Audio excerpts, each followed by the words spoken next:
everybody, if you're not already a patient of Whole Family Health, to feel free to book in for a free 15-minute consult. You can private message any one of our beautiful practitioners who are here. So we do have, I just want to take a moment to introduce them because they're wonderful and beautiful, and they're here. And they're just like helping us field all these questions. So so when I name you, maybe you can unmute and just say hi, then people can meet you. So we've got Catherine Woodlock, who is one of our acupuncturists, also a Chinese herbalist, who is here with us today. Hello.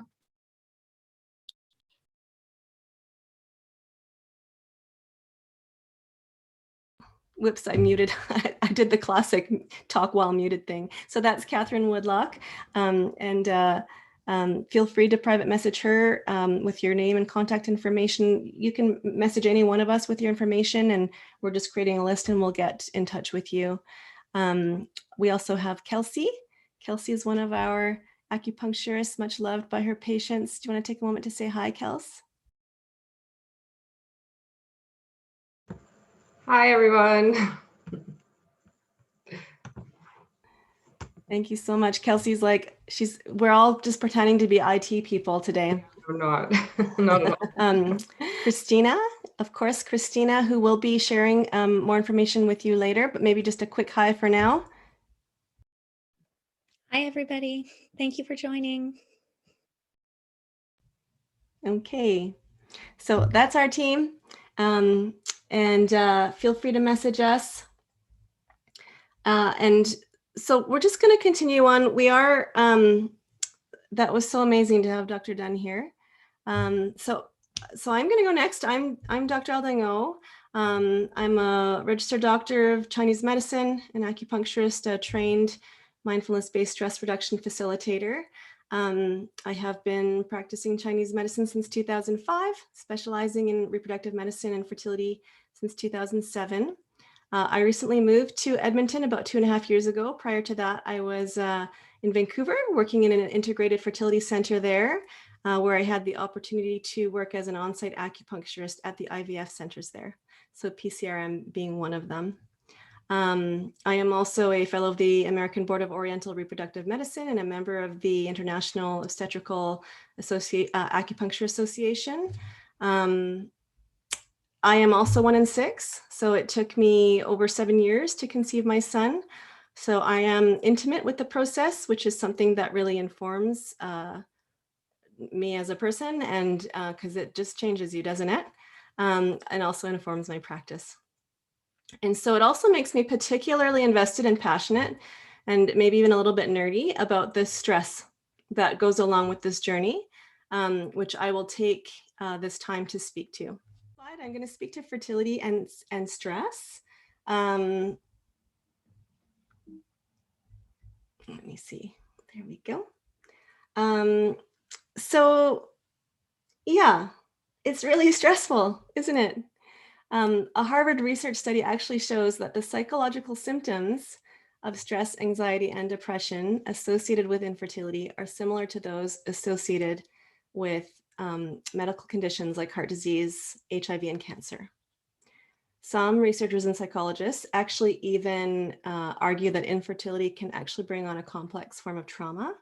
So although it's not a life-threatening condition, it threatens very innate and deeply held life expectations, right?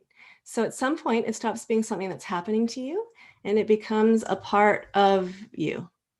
And it seeps into every aspect of life, with the constant reminders of, the condition, as we encounter questions from community members, family members, or interactions with pregnant people, or ongoing medical treatments. So, so we know it's stressful, and you're not going crazy, but you probably are going crazy. But this is valid. This is valid, and it's normal. And there's actually another study that actually shows that the psychological burden of fertility treatment is actually the most common reason why insured patients discontinue their treatments. So it's not for lack of accessibility. It's because it's taking too much of a toll. It's too stressful. So we know that it's that. So of course, we know that infertility causes stress. The big question is, does stress cause infertility, right? So while we know that stress has negative impacts on the body, which we'll speak to more later, I want to speak to the stress of being in a situation that is stressful. In my experience, it's virtually impossible to not be stressed when you're dealing with infertility. So to be stressed, the added stress of the fear that your stress is making your condition worse, right? Because there's already so much kind of like self-blame. Not for everybody, but I'm sure that it's common. I mean, I can speak to that. And so try not to be stressed about being stressed in an inherently stressful situation is stressful, right? So I want to share the study with you guys. So it was a broad meta-analysis, and what was the sample size? It was like 4,308 people. And what they found was that anxiety, depression, and perceived stress are not associated with less favorable ART outcomes. So I want you to just take that in for a minute. That it's not your fault. So I'm not going to talk to you about decreasing your stress to increase your fertility. What I am going to speak to you about is decreasing stress to decrease the psychological burden of this experience, of this moment and the next moment after that, and the next moment after that, and after that. Because we don't know when and how your baby's going to come, but we do know that it remains uncertain. And from now until when that baby is in your arms, oh my gosh, I'm totally going to cry. There's a bridge, right? It's just a string of moments. It's a string of this moments. So what we're going to offer you today is stuff, tools, so that you can just do your best to take care of each moment just as best as you can. Because that's all we got. Right? That's all we got. Oh my gosh, I'm totally welling up. I didn't well up with Ryan Jesperson, but I'm welling up now with you guys. So the Chinese medicine approach to taking good care of our reproductive health is by taking care of our overall health and our overall well-being. So your reproductive health, it's part of your landscape, right? And it's connected to the rest of the landscape. So in the spirit of just taking good care of your overall well-being, we know that stress has a negative impact on your body. And so when we're stressed out, we're in fight or flight or freeze, and our sympathetic nervous system fires, and all of these things in this slide happen, right, for survival. So it serves us in the face of acute stress and danger, and when we're balanced, when it's balanced, it shuts off. And so sometimes it doesn't shut off, and that's when it becomes chronic stress, right? And so it continues to linger at a low level in all of your system, and it can lead to chronic stress, which then leads to other negative impacts on the body. So it can lead to increased cortisol, inflammation. It negatively impacts rest and digest, right? So because when we're in fight or flight, our digestion slows, right? So everything, our muscles tense, our heart rate goes up, our breathing rate goes up, and our body prepares for injury. So it releases inflammatory cytokines and to prepare for injury. But then when the injury doesn't come, it continues to do that. And so we build up inflammation in our systems. And it can have a negative impact in the longer term. It also can disrupt our hypopituitary gonadal axis. It also can suppress our immune systems. And so what are some tools for dealing with stress?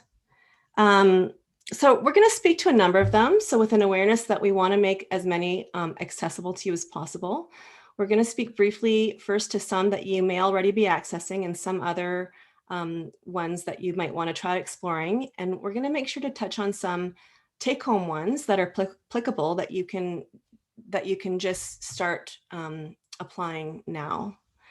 So I'm going to speak first to acupuncture, massage, and yoga and mindfulness, just very briefly. So acupuncture, we know that it decreases stress. I don't know. So I'm just curious, how many of you have had acupuncture? You can raise your hands, or I guess we're in this, we can't really see each other. Maybe you can type into the chat if you've had acupuncture. I know it doesn't sound, if you've never had acupuncture, it might not sound, yeah, that's right. You can raise your little blue hand. It might not sound super relaxing to have a bunch of teeny tiny needles in you, but it really is. And there's actually been studies on this.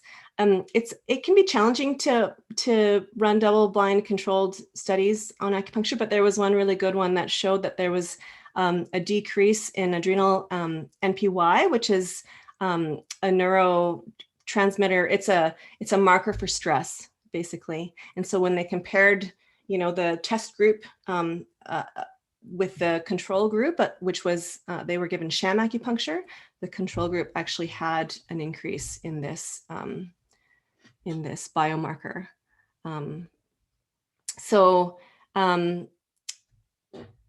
it shows that it does show that acupuncture decreases stress. And so if you haven't explored it already, consider exploring it. In addition to decreasing stress, it also improves blood flow, it decreases inflammation, and it's a very, very effective treatment for pain reduction. It helps to regulate the menstrual cycle and also improve sperm parameters. It's often paired with assisted reproductive technology to help reduce that burden of care and stress, and the other benefits of acupuncture, that do support your reproductive health and your overall health. It increases blood flow, decreases inflammation. There has been some preliminary evidence that it does help to increase success rates as well of IVF. Oh, you know what I wanted to speak to actually is for acupuncture, you do want to choose a qualified team. So in acupuncture school, we learn very basic reproductive medicine and fertility. And so anyone who specializes in fertility and reproductive health does a lot of extra postgraduate studies to specialize in it. So something to keep in mind. Yoga, studies have shown that yoga, I think we all know this too, right? It's relaxing, it reduces anxiety. They have done studies on yoga in particular with fertility patients. And it has been shown that, for example, a structured 6-week yoga intervention does reduce anxiety in fertility patients. So Michaela, she is she's so lovely. She's our certified yoga teacher, and she's also a registered fertility acupuncturist. And she often pairs her yoga with acupressure to further the benefits of your yoga practice. And so if you check out our Facebook page or our YouTube channel, Michaela has very generously posted some free fertility yoga sequences with acupressure points. So be sure to check that out. She sometimes does free Facebook Lives where she will offer these as well. So keep an eye out on our events page and other upcoming events. You can also book in for one-on-one fertility yoga sessions with Michaela. She will often pair them with acupressure. So I just booked in with her recently because I was having some physical and hormonal issues. And she made me my very own sequence customized to my particular imbalances. And it's really lovely to just play it and follow along every day. So it reduces anxiety, depression, stress, also reduces pain. The next intervention is massage. So massage is another tool that you can explore. And so whether it's your partner or yourself or a registered massage therapist, there was a big nurses research study that shows that massage has a direct relationship with positive health outcomes and a correlation with decreased stress and anxiety as well. And it's, the benefits are attributed just to the simple act of touch-focused care, which makes sense, right? we're just social animals, and yeah.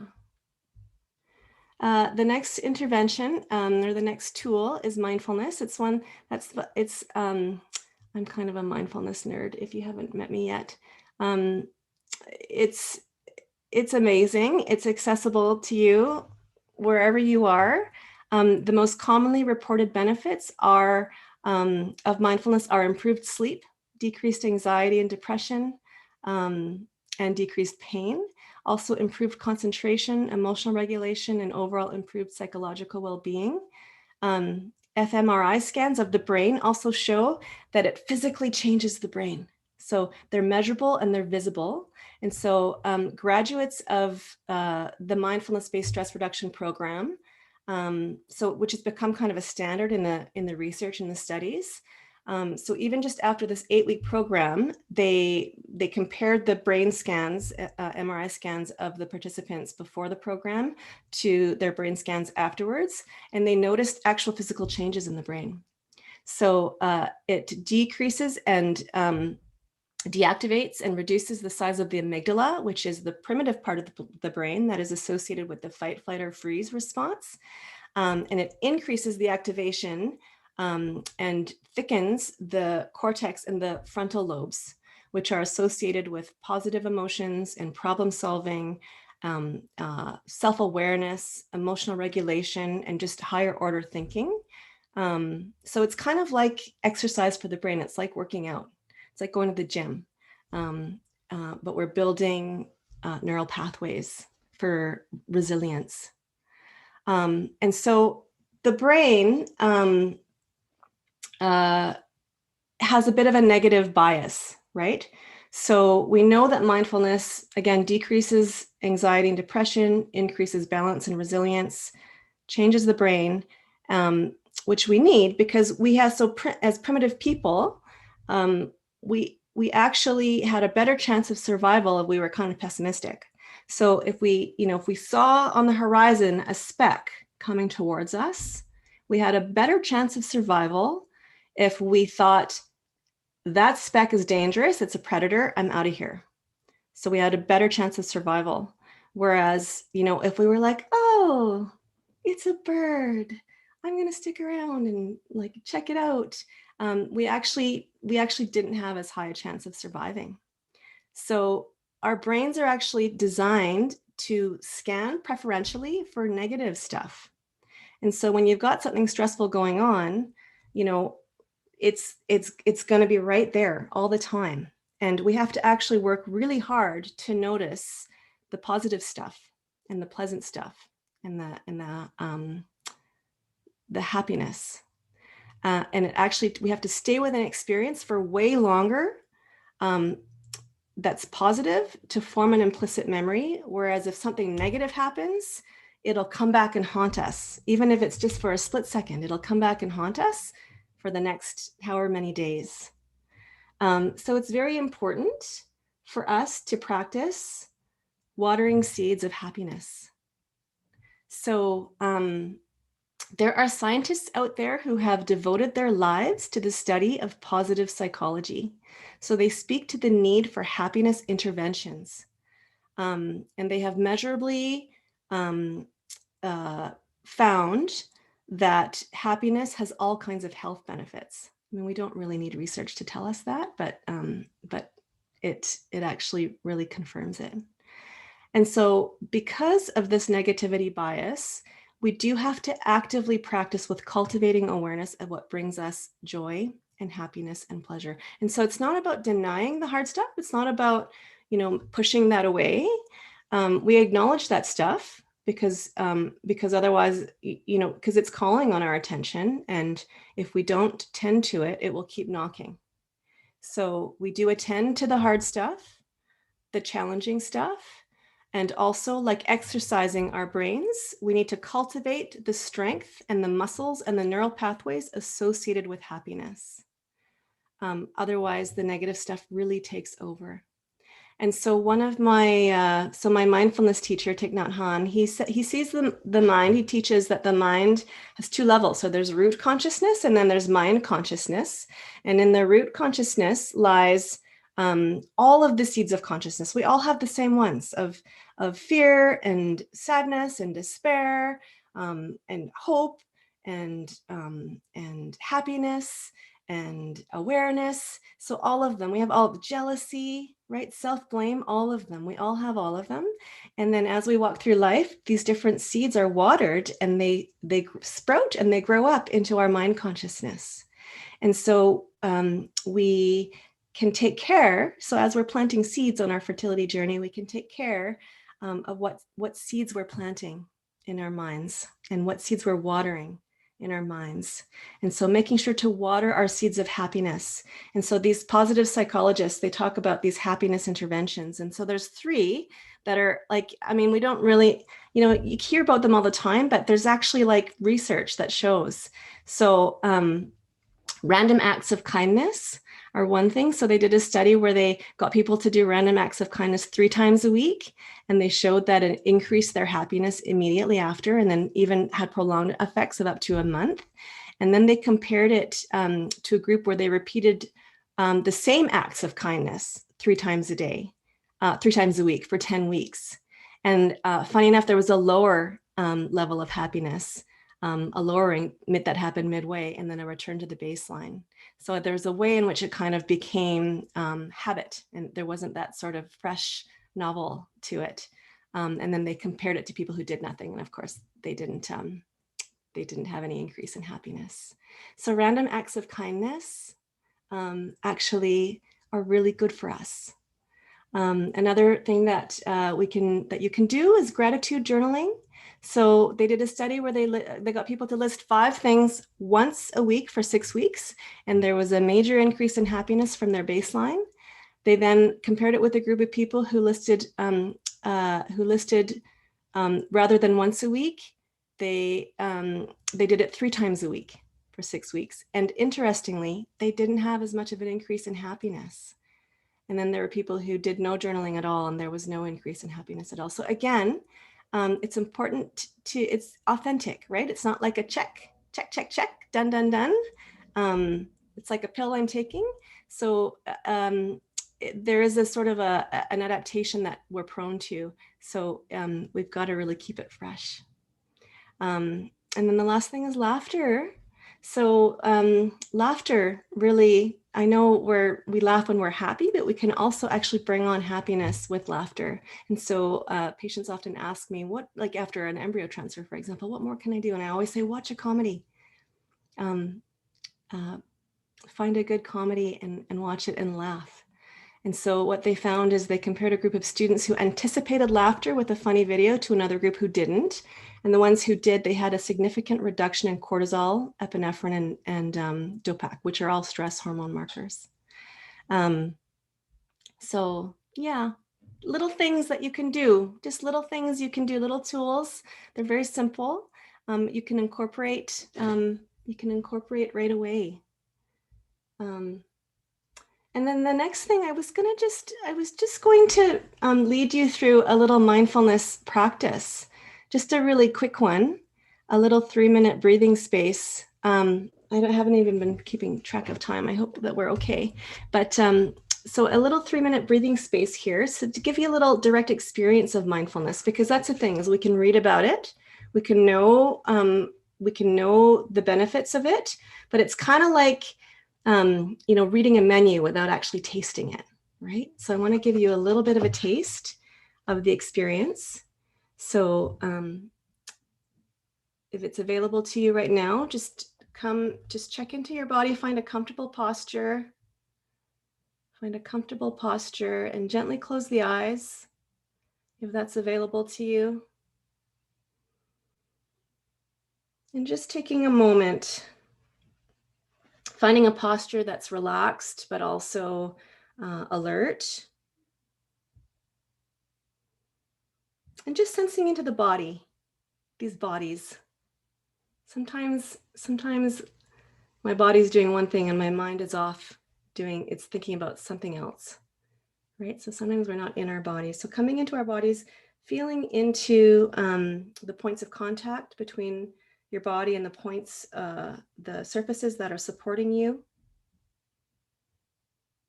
Just sensing into the general state of the body, general state of the mind.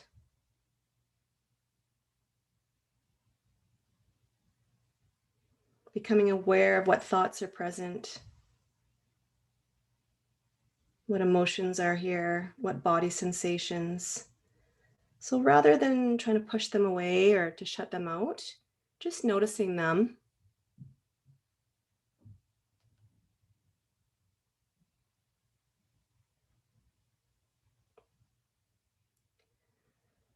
And then as you're ready, shifting your attention now to focus on the movement of the breath in the abdomen. And just becoming aware of the rising and falling of the belly as the breath moves in and out. And just noticing the sensations of breathing. And as best as you can, bringing your full attention to them without needing to change the quality of the breath, just being with it as it is, as best as you can.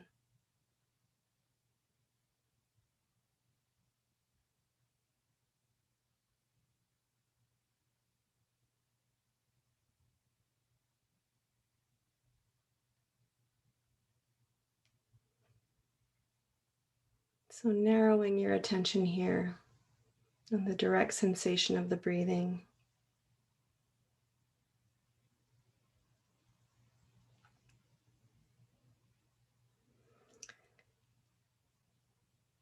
Now the third step is to allow your attention to expand again to the entire body. And seeing if you can bring more spacious awareness to your experience.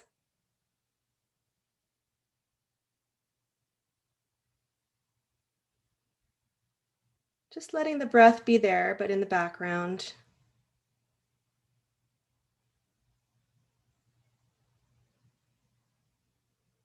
And noticing the contact points again between your body and whatever is supporting you.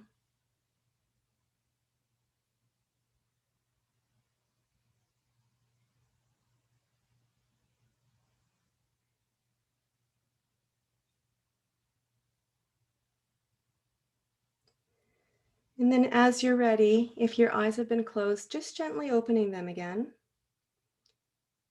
Just releasing and letting go of this brief practice. And just bringing your attention in this same way as best as you can to the next moments as they unfold.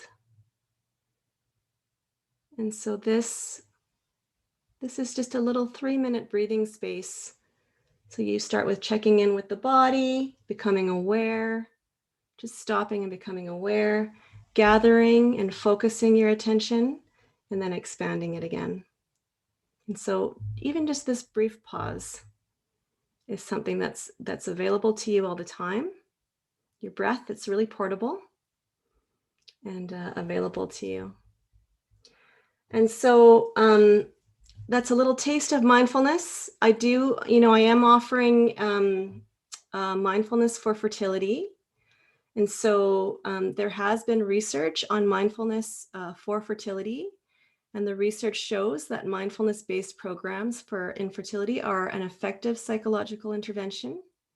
For those experiencing infertility, it increases resilience and decreases psychological distress.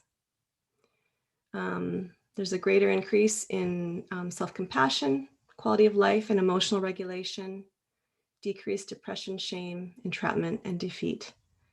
And there has been some evidence that it does help to shorten conception times.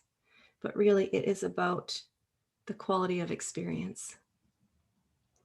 And so these programs I'm offering, the next cohort, it actually starts tomorrow. It's online and by donation. You can go to mindfulnessforfertility.com to register. We are offering them by donation right now because of the uncertainty of the pandemic. We want to make sure that it's accessible to everybody. It's by donation again at the end of the program. There will also be a summer program if you are unable to register for the spring one. And so that is it. Thank you all so much. I'm going to stop sharing my screen. And if if people have questions, we'll gather them, we'll collect them, and we'll get to them at the end.